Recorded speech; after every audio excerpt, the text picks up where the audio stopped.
नमस्कार, आपके साथ मैं हूं सपना मदेशी और आप देख रहे हैं जगत न्यूज 24।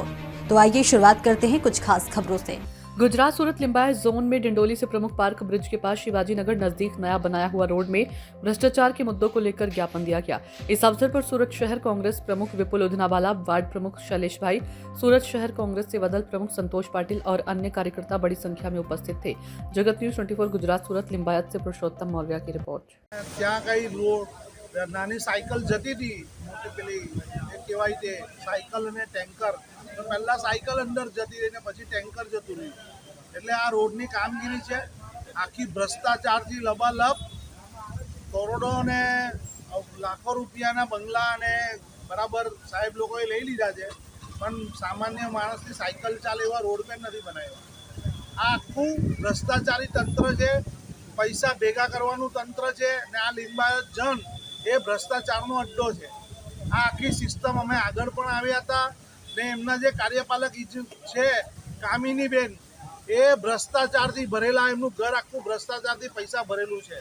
એ હવે જવાબ આપવા માટે પણ બંધાયેલા નથી.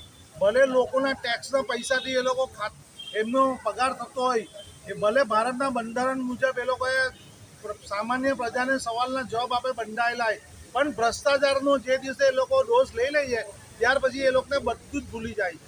એટલે સુરતની જનતા, લિંબાયતની જનતા આજે ખરાબ પરિસ્થિતિમાં છે, પણ આપણે લોકતંત્રમાં રહીએ છીએ એટલે અમે લોકો કોંગ્રેસ પાર્ટી એ લોકોને બતાવવા આવ્યા હતા, ફોટા બતાવ્યા અને આવેદનપત્ર આપ્યું અને જે પણ ભ્રષ્ટાચારની અંદર ગળાડૂબ માણસો છે જેને ભ્રષ્ટાચાર કર્યા છે એ લોકોની ઉપર કાર્યવાહી કરવાની માંગણી કરી છે. આ કોન્ટ્રાક્ટરને તાત્કાલિક બ્લેકલિસ્ટ કરી દેવામાં આવે, એના તમામ જે પણ હોય એ બધું છીનવી લેવામાં આવે, કારણ કે તેઓએ લોકોના, પબ્લિકના મહેનત પસીના, લોહીના પસીનાના પૈસા જે ટેક્સના ભરાય છે તેઓથી તેઓએ બધાને વેચી અને ભાગ બટાઈ કરી અને આ કોઈ કાળી વસ્તુ જે મટીરિયલ કહેવાય રોડ પર રાખે એવું કાળું કાળું એ પાથરીને લોકોને લુલ્લુ બનાવે છે, મૂરખ બનાવ્યા છે, તો તેમની સામે પગલાં લેવામાં આવે. આગળ આ પ્રમાણે પગલાં લેવામાં નહીં આવે તો કોંગ્રેસ શું કરશે? કોંગ્રેસ પાર્ટી અત્યારે અમે હમણાં અમારા કાર્યકર્તાઓ અને ત્યાંના લોકોની સાથે કરીએ છીએ.